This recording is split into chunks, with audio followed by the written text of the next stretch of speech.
Okay, thank you, Daniela, and welcome to the third panel of the conference. It's about new tech and digital resilience. And I think we have a quite nice panel. We have banks and non-bank, we have fintech and regtech, and looking at their CVs, they are in this business for 15 or 20 years or so.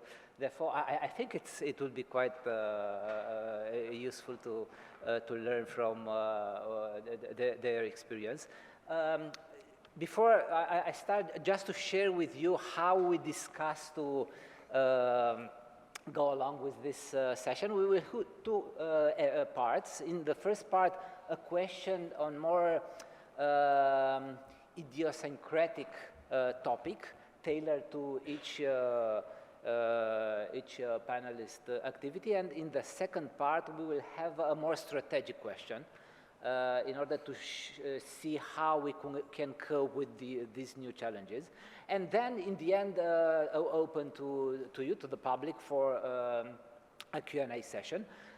Therefore, let's start. And my first question is, I'm quite biased, I have to admit, that you know, we have a problem in Romania because we have the lowest financial intermediation within the European Union.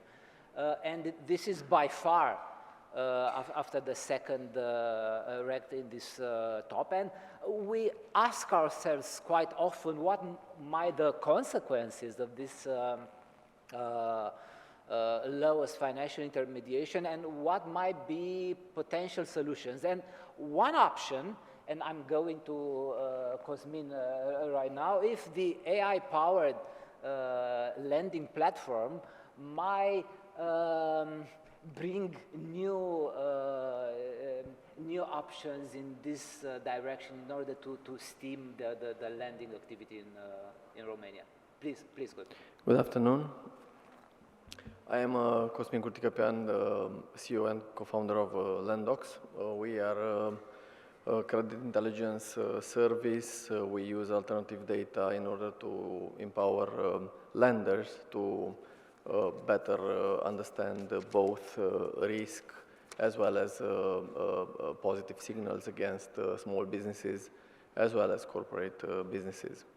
AI today, it's of course also a buzzword, but if put against any other technologies and maybe hypes that you could have seen previously, I think that even if it creates a bubble, it will give a huge impact into the markets as well as into financial services.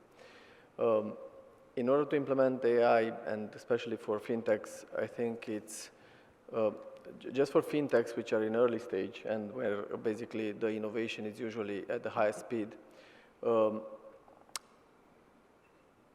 Fintechs run on tensions. So there are quite a few tensions all the time that are to be actually addressed by the founders as well as the company during these stages. So first tension, I think it's just between, for example, the risk prudence, because of course in the founders, they need to have a very big speed to market, and of course startups and fintechs have to be fueled by venture capital funds. Now, unfortunately, in Europe, venture capital funds their risk resilient is not so high. Therefore, in order to succeed, I think that us, in order to implement AI, to really be able to go in and to be embedded into the process of lending and to increase the intermediation of such financial service, which is at extremely low levels at the European level, it is required that the founders have to spend a lot of time and effort to understand extremely well the regulatory frame.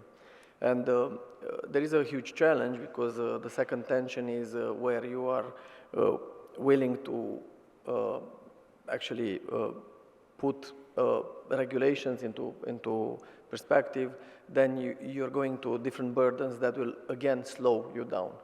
And for that, there are some typology of mitigators that we are also implementing in our company. So at every level that we are interacting with this new novel technology, we try to put some frameworks in place. So, for example, when it comes to ethics frameworks or data governance or transparency or accountability, anti-bias, there are so many frameworks that are, and all the time the risk frames are thought in such fashion that they are going into a revolving model all the time, and by doing so, we are moving away from the static typology of regulation, because AI is moving so fast that also the regulation will need to keep pace on that. So if you're thinking static about a specific regulation at some point, like if you take it into consideration now, AI Act, it will most probably be adopted and it will be required, the market will require a much higher speed of such regulation. Therefore, for a fintech to succeed, it's very important to have from its DNA the option of adaptability also against all the risks and all the compliance, and even maybe foresee the way actually all this stuff is looking like. So one of the extremely important points, I think, is that all the AI companies currently... Recording stopped. Thank you. So I think that you see it was probably an AI interrupting with us for a second. So more or less, it's extremely important to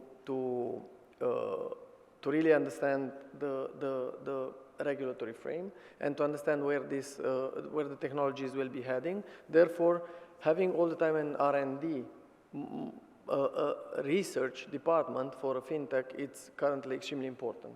And this is something that traditionally large financial institutions, they don't have, because they have the stability type of concern, while actually fintechs are usually looking to the innovation and to novel options to service the customer and to faster, better, more inclusive. So there is again a tension, and without having a research department all the time, and without having the distance extremely close between the stakeholders, the real stakeholders, which in startups are the founders, against the developments and the embedment of the AI, and understanding very well where this technology actually can be implemented, there is no room. So if you want a comparison, I think in the banks system, JP Morgan probably is the closest, where Jamie Dimon implemented a rule that AI, chief of AI and data, is reporting directly to the CEO and to the president of the board. Whilst in most of the banks, they actually, the CIO reports to the CFO, CFO reports to the CEO, and then AI and data people are reporting to the CIO. So it's basically a very far distance between all these parties.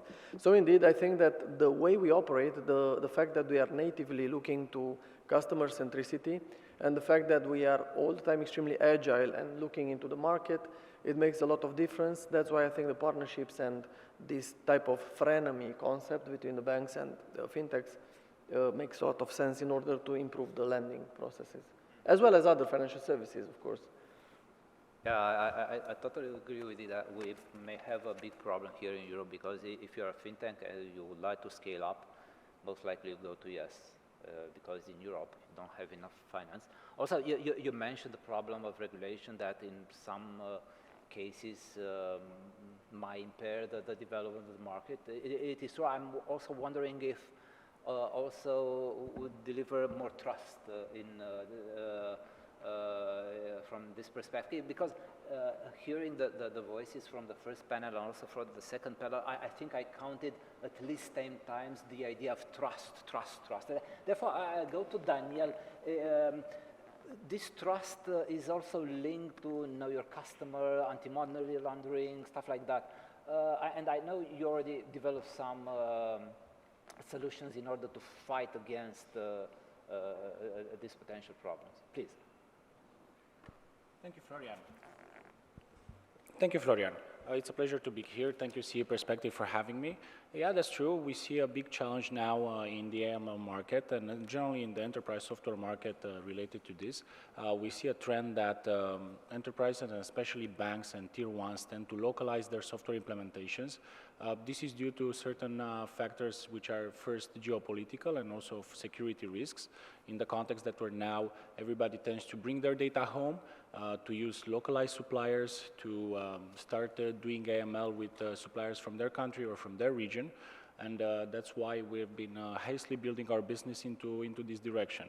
We want to aid the financial service players, and we want to aid the new entrants in these institutions, deliver them a point solution that's flexible, that solves all their KYC and KYB and AML needs into one single place, and we believe this to be the main trend of development.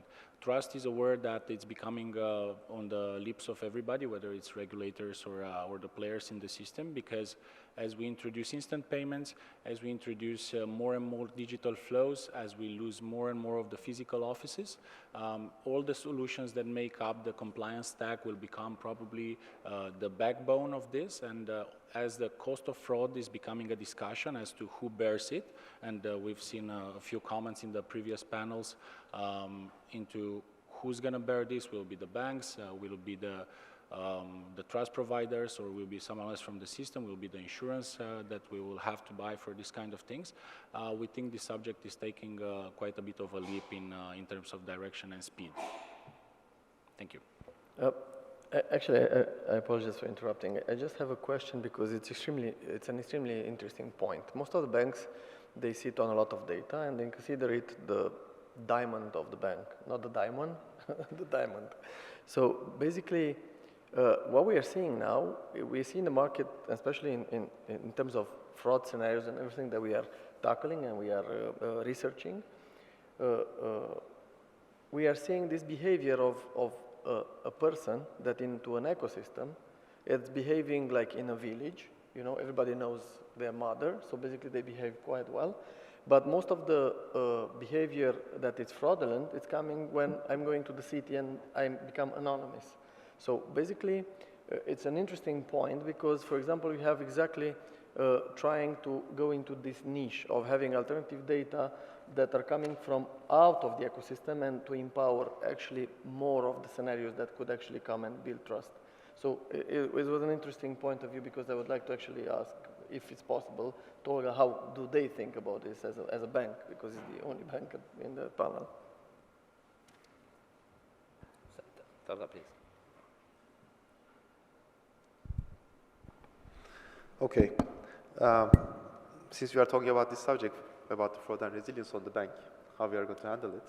So first of all, according to my experience, AI was already in place for many years for fraud detection, for risk management, for scoring clients. I myself used logistic regression models many years for making supervised learning a kind of nano AI.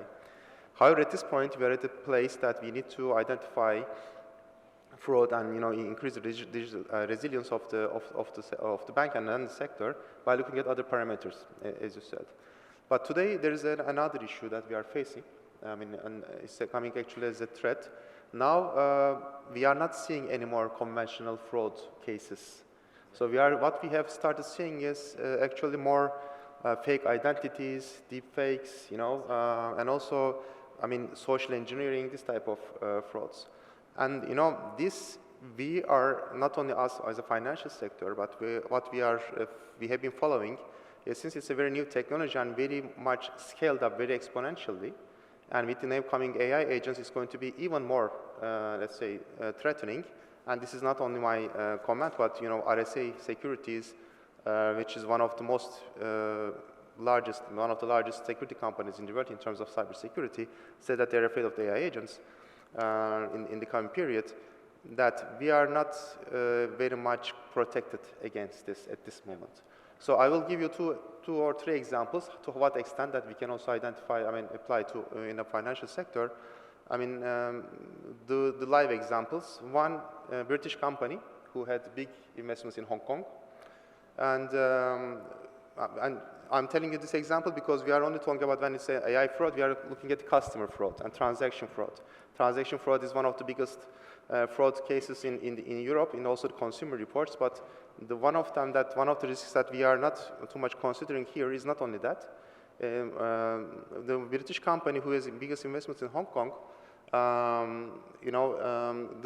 one of the mid-managers of the company is called by CFO, deepfake CFO, so someone is personating that, on a Sunday evening and saying that we are going through mergers and acquisitions, so please, this is very confidential, don't tell us, we are going to call you. So the guy calls back, I mean, it says in the email, and it's coming from the email of the company. And the response, okay, I'm going to wait for your, let's say, orders. And then this is the contact. So this means that the fraudster can continue. A lot of stories go around, but one of the Sunday evenings, they call again, look, we are going to send you a WhatsApp link. So from here, we are going to make a Zoom call. And in this Zoom call, we are going to be meeting with all the board members. And with all the board members, we are going to see the final instructions. And the guy connects. He's the only one who's not deepfake. And all the other board members, management committee, whatever, everyone was deepfaked, including the voices. And then they ask him to send $25 million to an account, and he sends. This is one. Second, interesting case. Let's say, I'm telling this because if this type of thing happens in a bank, I don't want to, speak about the consequences.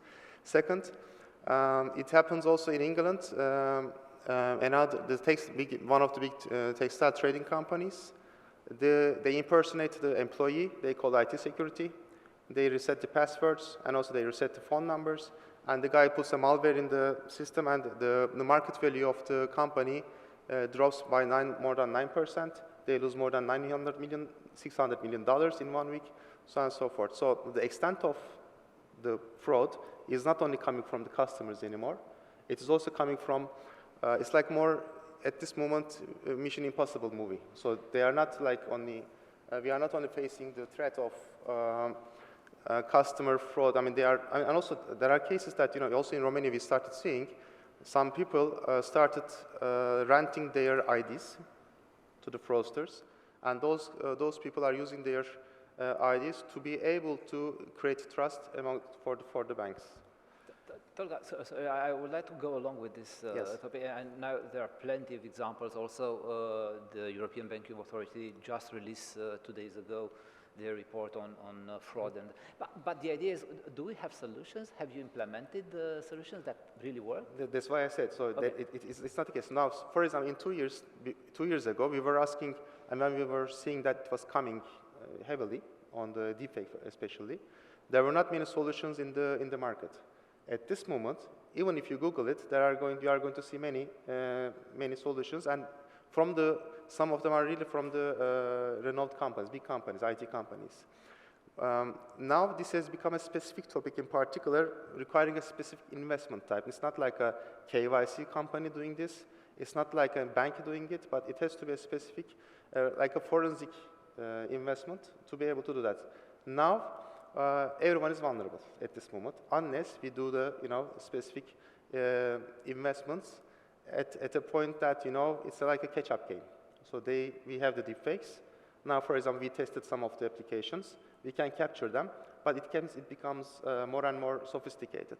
That's why I gave the example of the agentic AI, because it's much more scalable, very fast, very cheap, and anyone at this moment, with some motivation, and it doesn't have to be a financial motivation. And if you look at the statistics, most of the fraud cases don't have financial motivation, just to create some, let's say, fame around sometimes. And this is becoming a catch-up game. Now, we have solutions in the market that can capture the AI.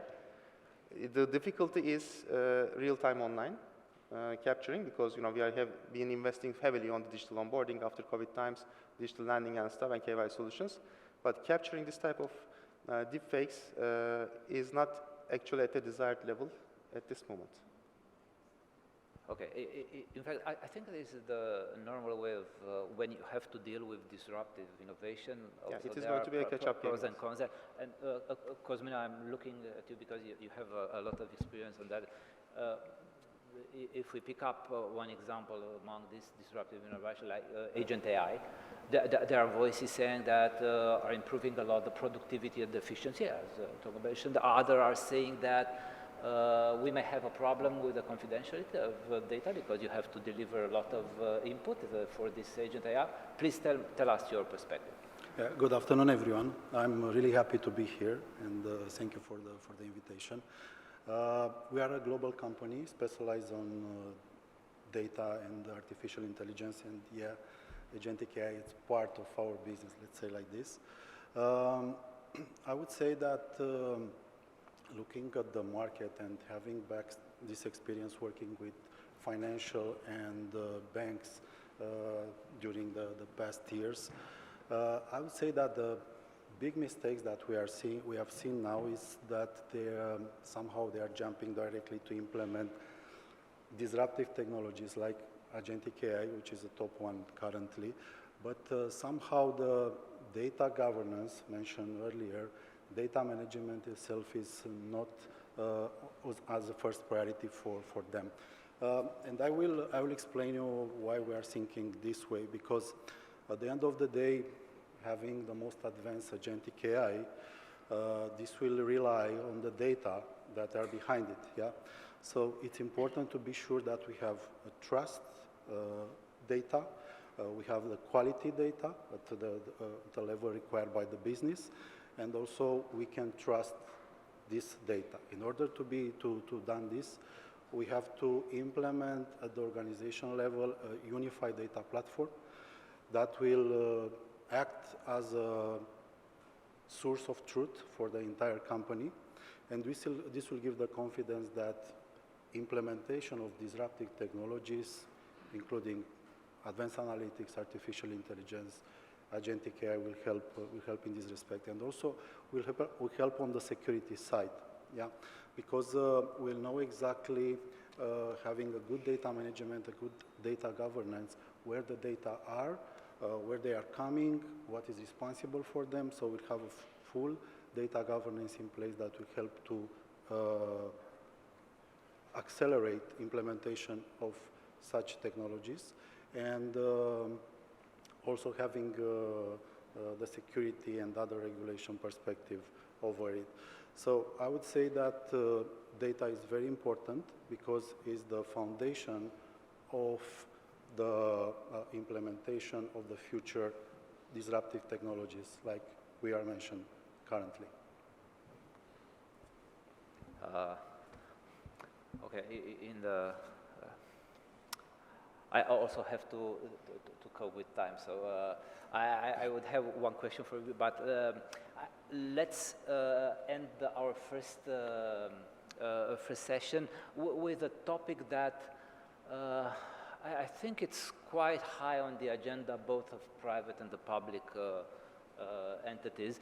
It's about cybersecurity, and at least from our perspective, looking at the sophistication and the magnitude, how many cyber attacks are emerging, most likely are backed on sovereign entities. And the consequences, the losses, might be quite material. In fact, what we are running right now, there are cyber stress tests in order to see if entities, mainly banks, would be able to face swiftly and in an orderly manner with a cyber threat, a systemic cyber threat. Therefore, Adrian, if you can give us more insights from how to deal with this type of risk, and if you're more optimist than... Optimism. I've been dealing with, so I'm the managing director in the weekend of a company that deals with various digitalization solutions, including e-signatures, and I will start from this. When I came back from the States, where it was e-signatures at the point of sales. I expected the same case will be in Romania. It was completely different. Banks wanted to do, financial institutions wanted to do remote customer identification. This was back in 2014, and it was based on the newly adopted legislation, eIDAS, at that time, EU Regulation 910. And I remember at that time, there was an Article 21 in eIDAS that was dealing with customer identification, and we were talking about assisted customer identification. So an agent assisted the customer throughout the identification process. And we had the first project implemented in Romania in 2016. I think it was the very first one in the market. Then there was a non-banking financial institution that came to us and said, you know what, I want to get rid of the operator. I want to do everything automated. And at that time, the buzzword was not AI. So how do you do this automated? And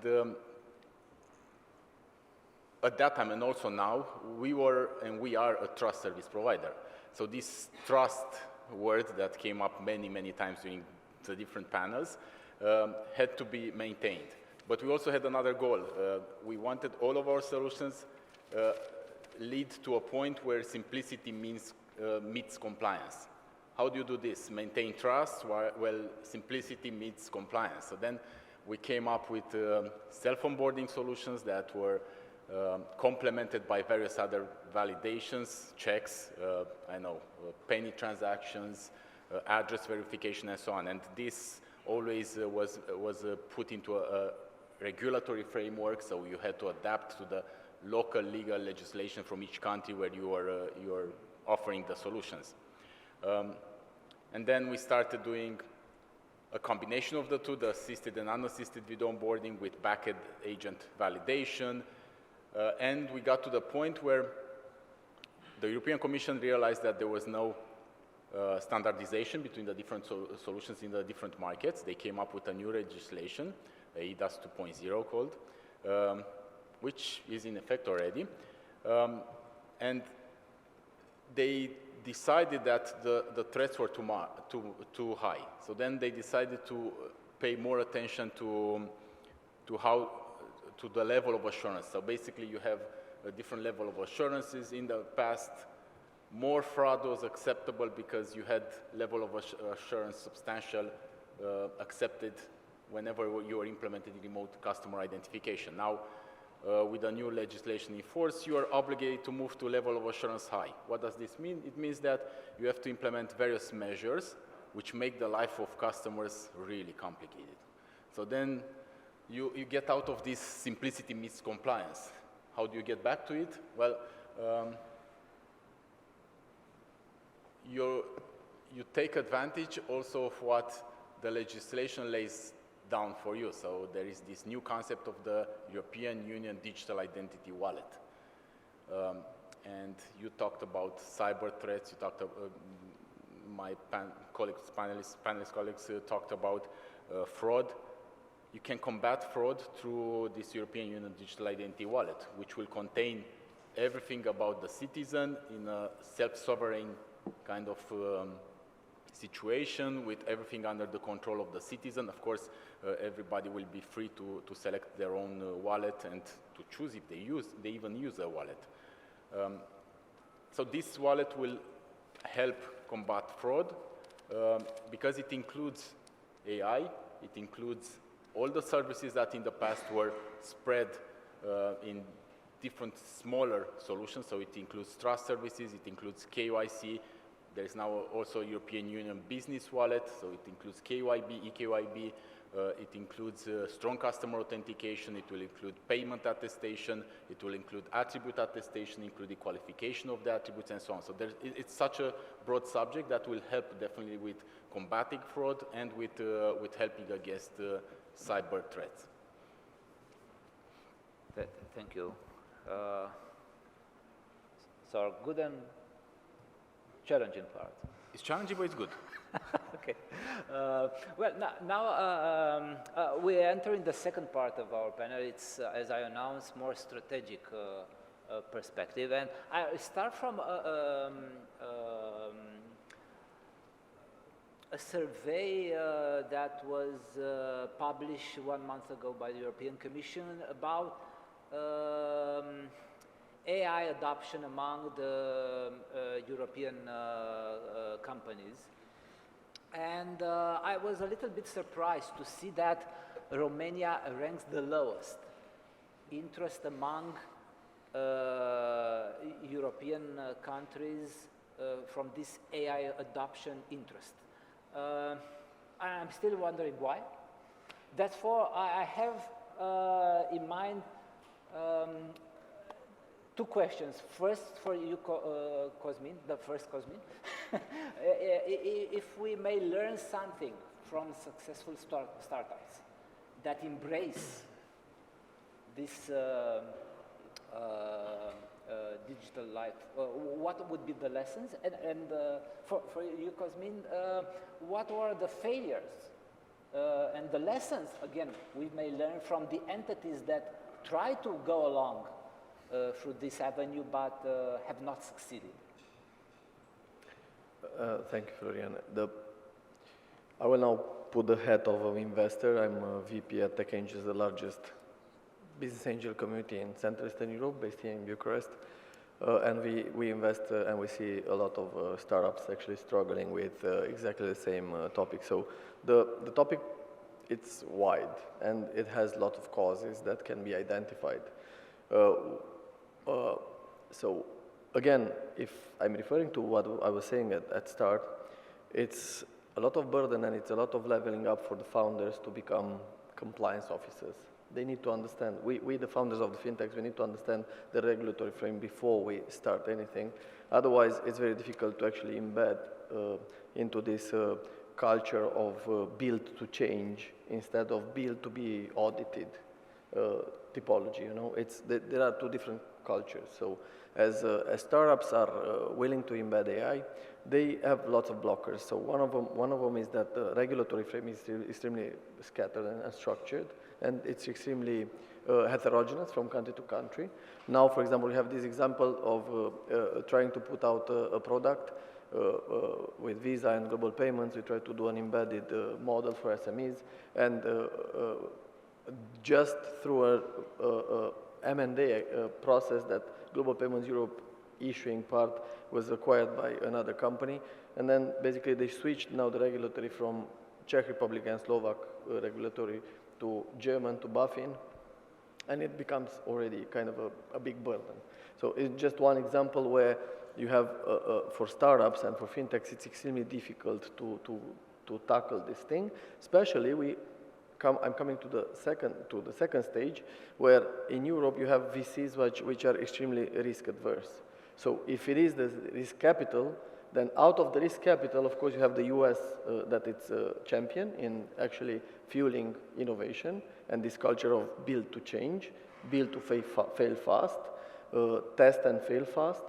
And of course, in Europe, you don't have that. So basically, it's also a lack of financing, lack of funding, up to a certain appetite for risk.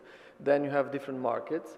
Then you have markets which are extremely slow in adoption. We had this space with software as a service typology of product that was happening in the last year. It was not only a fashion, but it was more like a typology of selling the software towards financial institutions. And the speed of selling the product and the speed to implement this product against this very difficult, elephants that are the banks, it was extremely, extremely difficult, So actually in fintech, in order to adopt AI, and not only to adopt it, because adoption comes in so many layers now, and it's very facile because it's just an infrastructure layer. But in order to use models and to be able to implement it and embed it into an extremely powerful, I want to avoid a disruptive way, then this requires both capital, requires a lot of mindset, requires equalization, and I think that, for example, regulations like, for example, the new EU Inc., right? I think that might actually level down. I think that even the directives that are coming from the European level going towards different regulators that will also try to level, and probably Europe will be able to adopt much faster. So there are a lot of things. But I think that this is the biggest issue, the way actually you can sell to the customers, because this brings appetite for the venture capital funds to come on that table and to invest in the startups. And secondly, how you can create small sandboxes, because the small sandboxes where you can test and fail with the approval probably sometimes of the regulators and maybe inside the large financial institutions are extremely important. Just imagine that for the success of the startups, you always need to do the mice and the elephant type of partnership, you know. Even to rhinoceros, if you want to take a picture of a rhinoceros, if you have the bird on top, you know, the little bird, then it's more appealing than the one that it's just alone. So this is, I think, what is required, and of course, probably Cosmin will be able to tell you a lot about the failures, but most are coming from this space. Yeah, thank you. The success and failures, from my perspective, I think basically they have the same root cause, they have the same root cause, but looking at them from different perspective. Adrian mentioned about that story with the solution that will replace the human on the call center. Yeah. So I think one of the reasons for failure is the reluctancy to change. I had the chance to work in different markets, so comparing Romania with other markets, unfortunately, in terms of the digital maturity, we are a little less far comparing with other countries. First is the fear, because people are thinking that AI will replace them, and we encountered this for many times. But I would say that AI is here to empower humans, to help them and do the tough work. And looking together at human and AI collaboration when we are implementing a solution can be a very solid foundation for a successful AI implementation. Why? Because AI, for instance, in financial, in bankings, excels on advanced analytics, on unlock the full potential of the data, helping us to understand the trends, to understand the patterns, to understand the insight, and use them in several business processes. And the people, of course, yes. On the other hand, people, humans, are bringing ethics, strategic thinking, and combining this part of AI with what humans brings. This will be a successful implementation for a company. Also, I'm getting back about on the data story, and because even the most advanced AI will deliver not expected result in case that the data that are behind are not so good. I would say that we have to take more attention on data first and building single platforms, one single trust of data. And this will bring not just, let's say, some IT hygiene internally to the company, but also it will be a real competitive advantage for banks or financial institute, because they will have a trust platform where they can bring AI or other disruptive technology in order to differentiate from different competitors in the market. Also, I think one of the failures root cause is related with the executive commitment. I didn't see, I see just the approval of the board, but not the ownership of the boards in some cases, which I think is very important, because the message should have the same consistency from the board level to the field service.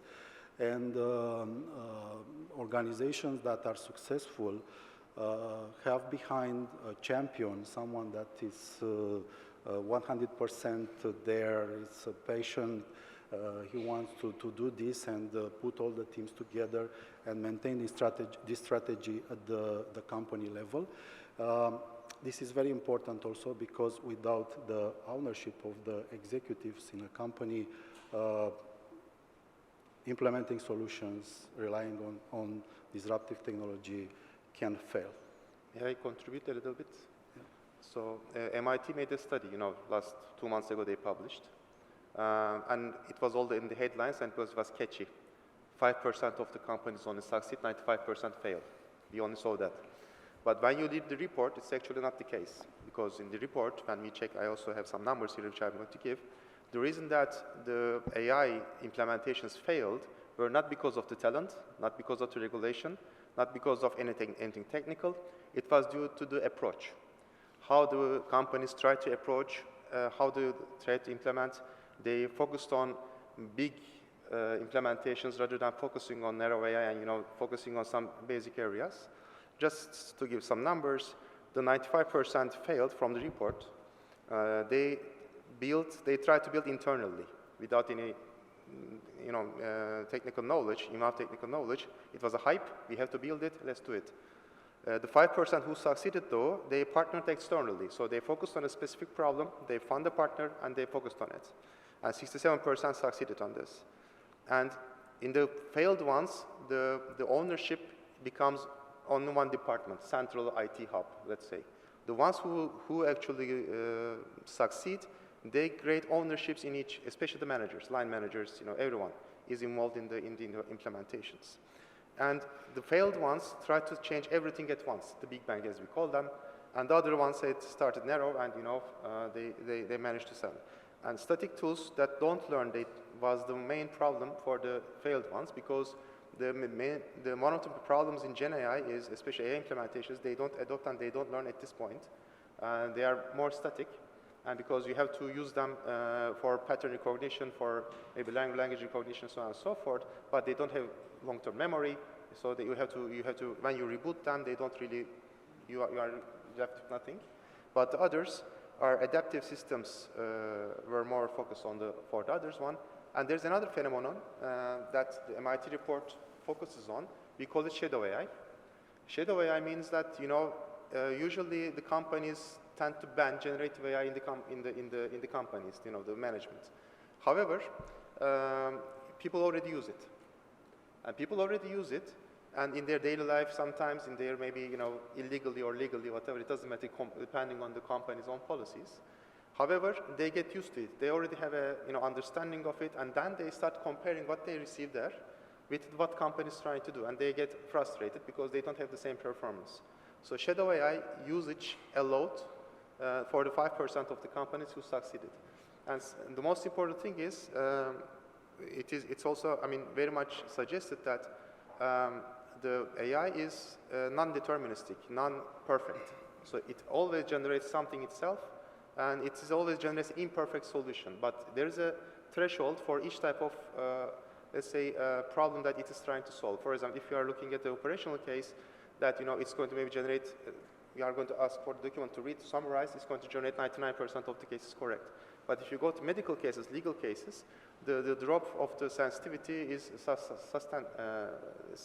very much high. So in this case, the successful ones also are very much suggesting to use risk thresholds for each type of AI usage. So you don't just give everything to AI and expect a perfect solution, but they try to manage imperfection through iterations. So that was the main idea. But just on the same topic. I honestly that I see this problem as a chance for Romanian companies because we are not far away from the global system in this sense because not everyone is successful. They are discouraged. All the big companies are discouraged. And in Romania, if you take this as a lesson, and because we are late a little bit, and then I think that we are going to be able to use it in a very productive, let's say, in a very good manner. There is another. Thank you, Tolga, for sharing this. I think it's a great story, and it's very similar to our story. Honestly, we've been using AI tools for the past 6 months into building our new platform. encompassing all kinds of data sources from the official registries of companies in Romania, from the Monitor Oficial, the Portal Just, and many other sources that all the financial service players have asked us to build in the past 3 years. We've been operating here and in some other countries in the region, and we've seen that every estimate you do, every time you say, okay, it's going to give 100% this kind of results, you prepare it, you structure the data properly, then it tends to give 90%, and then you start adding human in the loop. And in every AI project, it tends to add overhead, extend the project timeline, and this is something that's honestly super undervalued and underappreciated by companies. But at the same time, we've seen, together with the team that we've been building around this subject, into integrating LLMs in our products, and now we're sharing these services with other companies as well, that you can do this in Romania. The customers are willing to open and to actually buy this kind of services. We already have 5 customers who are selling them AI implementation services. And I think we can actually become a hub in the region for this kind of services, because we actually have the attitude, we have the technical knowledge, but we do not yet have the, let's say, backbone of estimation and of actually bringing it into the architecture properly. Just 10 seconds on the problem. Probably not a hub in the region. I hear that since 2016 that will become a hub in the region for fintech and whatever. It's not the case, because in Eastern Europe we have this problem where the real gatekeepers of the market are the banks and large financial institutions, and they are corporate. And there is a statistic that 82 euro out of 100 euro spent by the banks in general in technology development, it's flushed the toilet in the last few years. So actually what Tolga was saying, it's exactly the case where the companies are trying to do incremental models, especially because in East Europe we have a lot of talent, but then do totally different other mechanisms which are coming from the corporate typology of these large institutions that have to consume this stuff.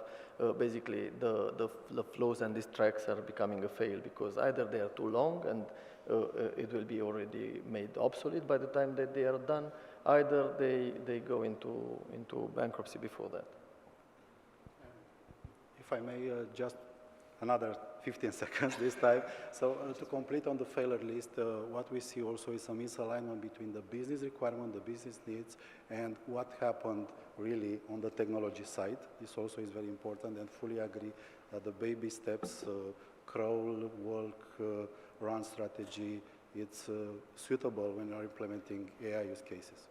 Okay. Now, also I have to admit that the bulk of the papers I've seen on AI adoption, the outcome is that it is an increasing in productivity and competitiveness. So it is worth trying to change the statistics I've mentioned in the beginning. And the good news is that the authorities are already thinking to find solution in order to a little bit support companies, AI adopters.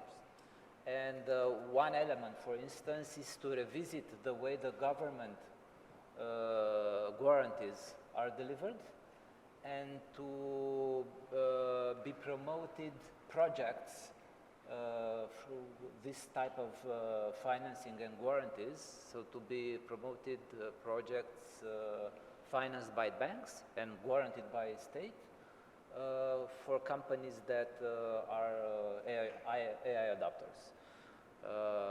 And let's see how soon this new piece of legislation will enter into force. Come on, Cosmin. He said not soon, if you have not. But anyway, another element from the strategic papers I've mentioned, you know, there are 2 types of scenarios. The doom scenarios where the AI is replacing a lot the human work, and you'll have problems with the unemployment, the GDP growth, and so on. And scenarios when, okay, you'll have some changes, as it happened with all the revolutions that also took in place in the past, but on an orderly way. Therefore, my question to you, Daniel, is how you see this human presence in the loop of the AI adoption. Thank you for that. I think we're looking at the human-in-the-loop problem as the paradigm for the next at least 5 years. We don't think, firstly, the regulators, especially in financial services, are going to allow fully automated system without human analysts that are analyzing strategies or are analyzing the outputs of these systems. Whether we talk about transaction monitoring or KYC systems, we deeply believe that we will have a more specialized tier of compliance analysts, at least in our field, or in the transaction monitoring fields, that are going to review the system constantly, are going to review the outputs of the system, and are going to improve them. Unless AI stops hallucinating, or more specifically, LLMs have a fix for hallucinations, which I don't think is going to happen very soon, you cannot guarantee 100% success rate on the rules that you have set. It's a bit of a black box. And from a regulator's perspective, we think a black box is not fitting, and given how fast the financial service industry is accelerating its speed at which the money moves, the products that is delivering in a more quick way with the least touch points that are physical, we don't think until you have a 100% rate of success driven by this kind of LLM embedded tools in whichever part of the compliance stack will not be possible, then we will not see a human in the loop that's out of it. Okay, so you're more on a confident scenario that we'll end up in a doom. No, I don't think so. Okay. I think we're going to have a lot of efficiency driven by AI. It's a new layer of technology. It's way smarter. It's way easier to build. It will be way easier to build with maybe 1 or 2 years. But it will not replace the humans from here, and especially not in our field in compliance. We also need to trust the counterparty that is delivering the conclusions at the end. Okay. There are another 2 topics I would like to touch upon swiftly. And the first one is about the digital identity framework. And now I'm looking at you, Adrian, because you work with that. Yeah. So there new things always coming up, and that's why recently we had established 3 pillars on which we're focusing. One of these pillars is AI, and I'm not sure how many of the people present here know about CAIO. What is a CAIO? Because we were told, and my first intention was to check if it's a fraud or something, it's a spam. When we were informed about this CAIO new role, it's actually Chief AI Officer. So we have a Chief AI Officer that is supposed to make sure that all of the problems that were mentioned earlier are fixed. So it comes from up, down. So that's the strategy that we have implemented. So we make sure that all these AI initiatives are spread across the organization. Why AI? Because AI brings efficiency and augments the people's skills. So then what do we do with the next pillar? The next pillar is trust services. So we said we will enhance trust services and move from digital trust services to intelligent trust services with the help of AI. That's why one of our focuses was to become the largest trust service providers in Europe, and we are the largest now, owning directly 5 certificate authorities in Europe. And the third pillar is the wallet, European Union Digital Identity Wallet, which makes use of both the trust services for the different reasons that qualification of attributes, qualified certificates, and so on, as well as the AI pillar, because everything has to be intelligent in the wallet. So digital identity is a key aspect because it's part of the trust services pillar as well as the wallet pillar, and it makes use of the AI pillar. And I propose to end up with some lessons, and I'm looking also at Tolga, lessons from digital native entities that embarked in this approach, and what are the main message we would flag to the others in order to improve their competitiveness in this market. For the digital banks or for the digital native companies? So for the fintech side? Yes. Okay. So first of all, competitiveness also comes from resilience, being resilient, and so one of the from the bank perspective, when we are talking, for example, looking at a partner as a fintech, or if they are operating in a certain area, we first of all look at their resilience, how they are funded, how they are, good in their solution, and if they can be sustainable. So it doesn't matter, it's a small company or it's a small startup or a mid one. I would say that we can expect each company to put some guardrails already from the beginning, so that they take all the possibilities in place, and that they are going to put these guardrails for their own resilient structure. Second, we have to understand that the tech companies are really focusing on the real customer value proposition that we can be addressing. It can be, let's say, in the payment area, or it can be in any other area. And another customer is also one of the cases that the value proposition is going to be meaningful, so that it can be, let's say, generated revenues and also return on investment, so return investment. And second, then they are doing this, they have to provide the security and data governance and everything together in a way that we are not going to be in breach of any type of, let's say, security considerations. Organization-wise, we expect them to be very agile. They should be very agile, because what we are seeing in USA and not very much familiar, we are not much familiar in European side, is they call this the nimble organization. And a nimble organization is actually creating, I think the IT part is more on the, can be translated into more agile, this type. So we should be, they should be seeing, they should be structuring themselves in a more nimble way, so that they create these X teams. So they are going to be open, and they are going to be making themselves, structuring themselves in teams, and they will be open to communication. And the last one, I think I can say that from resilience perspective, since agentic AI is now taking flight, so we will be, they should be, I think everyone, also including the banks, should be able to, be productive and also efficient, and also investing heavily on this side as well. So this will be my humble messages. Thank you very much. In the interest of time, let me open the floor to our audience for Florian, if I may, another 15 seconds. Look, I lately in all the panels that I'm actually contributing, I like to stress out something against, and kind of a food for thought typology of thing. We tend to look at the AI a bit condescendent, if you want, currently. I think that, and it's extremely static, if you want. All the time, every month lately, because the speed is extremely high, and every month, every second month, I'm going to conferences like this, and all the time we are hearing people that then put again scenarios based on that static moment, without actually trying to really understand the speed of the evolution. Like, for example, just last year, before the generative AI, everybody was saying that AI will first, disrupt the blue-collar jobs, and then it will be the layer one white-collar, and then like analysts and whatever, accountants, and then later. And actually, it's exactly vice versa.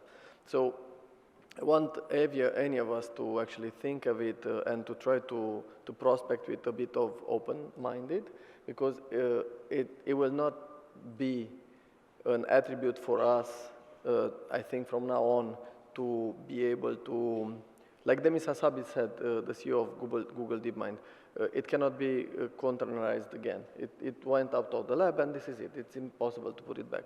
So I think that is not in our power currently to understand how it will go. We need to just be very open how to adopt it, to try to make it in that ethical way as possible, and to see if, for example, the new generation of agents that you can build now yourself with the OpenAI, for example, technology that was launched last week, maybe it will replace actually a lot of the people in the loop.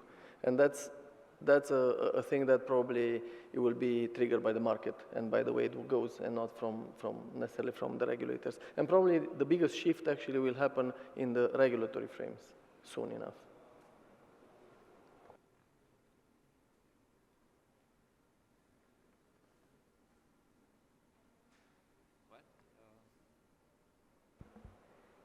If there are questions, if not, thank you very much for your contribution and for the presence here in the panel. Daniela, you're in charge now? Okay. Thank you.